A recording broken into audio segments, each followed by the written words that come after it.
If you apply standard conservative decompression to an already ischemic bowel segment, you will cause a catastrophic rupture. Managing the acute abdomen begins by separating two distinct pathologies: true mechanical blockages and functional dysmotility. Once you establish the type of obstruction, you must identify the precise boundary where viable tissue crosses over into irreversible ischemia. Algorithmic management contains traps. A normally correct intervention becomes physiologically fatal if applied to the wrong side of that ischemic threshold. We can map these thresholds by analyzing three specific divergence points: Ogilvie syndrome, volvulus kinematics, and hernia strangulation.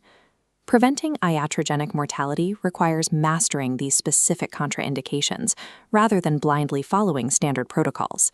A mechanical large bowel obstruction features a discrete physical barrier. An apple core lesion, typically from colon cancer, physically occludes the lumen and halts the passage of contents. This contrasts structural blockages with acute colonic pseudoobstruction, or Ogilvie syndrome. Here, autonomic misfiring causes pancolonic dilation without a physical obstruction. Both conditions share a lethal mechanical threat. When cecal diameter exceeds the 12-centimeter threshold, wall tension creates an imminent risk of spontaneous perforation. When conservative management for Ogilvie syndrome fails, the standard first-line pharmacological intervention is intravenous neostigmine. Neostigmine is an acetylcholinesterase inhibitor. It forces profound parasympathetic activation to jumpstart bowel motility and decompress the colon.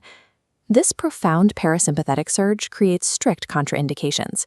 It cannot be given to patients with baseline bradycardia, bronchospasm, or active cardiac blocks. The logistical safety mandate is absolute. Intravenous atropine must be drawn up and present at the bedside to reverse profound bradycardia before administering neostigmine. Consider an elderly postoperative patient who presents with massive abdominal distension and a baseline heart rate of 52 beats per minute.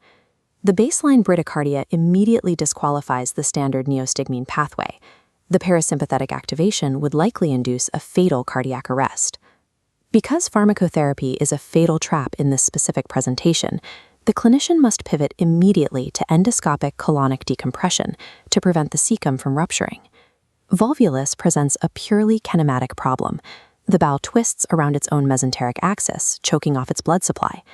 This case shows a classic presentation of sigmoid volvulus. It typically strikes older, institutionalized patients with chronic constipation. Looking at the physical exam, we see a massively distended tympanolytic abdomen, but crucially, no guarding or rigidity indicating sepsis. Radiographically, this torsion creates the classic coffee bean sign, an inverted U shape pointing toward the right upper quadrant, reflecting the anatomical twist of the sigmoid colon. For a stable sigmoid volvulus, the correct intervention is flexible sigmoidoscopy to untwist the bowel and place a decompression tube. Cecal volvulus operates on entirely different kinematics. It occurs in younger patients with a congenital lack of retroperitoneal fixation, allowing the right colon to float freely and fold upward. On an X-ray, this upward fold creates the comma sign, pointing toward the left upper quadrant. The vascular compromise unique to cecal kinematics is severe. Ischemia occurs much faster here than in the sigmoid colon. This creates an absolute contraindication. Due to the kinematics of the right colon, endoscopic reduction is physically impossible and highly prone to causing perforation. Consider a 34-year-old runner presenting with sudden, severe abdominal pain and a comma-shaped loop on a plain film. The clinician must instantly reject the flexible sigmoidoscopy decoy. Recognizing the kinematics of cecal ischemia demands immediate operative exploration and a right hemicolectomy. An incarcerated hernia involves tissue that is physically trapped and irreducible. In this state, the segment still retains intact microvascular venous outflow. Progression to a strangulated hernia occurs the moment venous collapse leads to arterial occlusion. This cuts off the blood supply, triggering localized cellular death and bacterial translocation. This patient record of an irreducible mass illustrates the specific diagnostic thresholds for strangulation. The macroscopic clinical hallmarks of strangulation over simple incarceration include extreme pain out of proportion to the physical exam and visible changes like erythema on the overlying skin. Systemic biochemical signatures prove active ischemic necrosis is occurring deep within the tissue, specifically a significantly elevated white blood cell count. Furthermore, an arterial blood gas analysis showing a lowered pH provides metabolic proof of tissue death and anaerobic respiration. These findings enforce a strict management mandate. If any of these clinical or biochemical markers are present, attempting manual reduction of the hernia is an absolute contraindication. Forcing an ischemic, microperforated segment of bowel back through the tight muscular ring will cause it to rupture.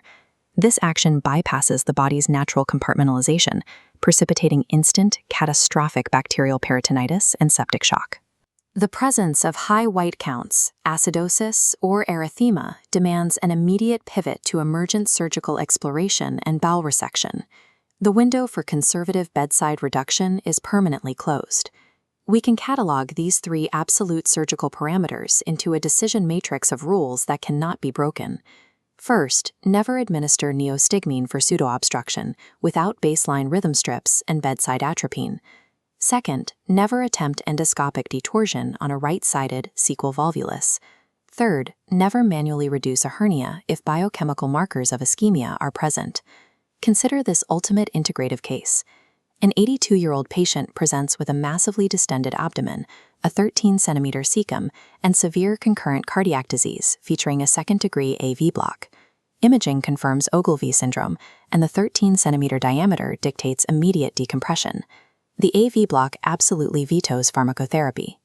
The clinician must navigate past the neostigmine trap and directly execute endoscopic decompression.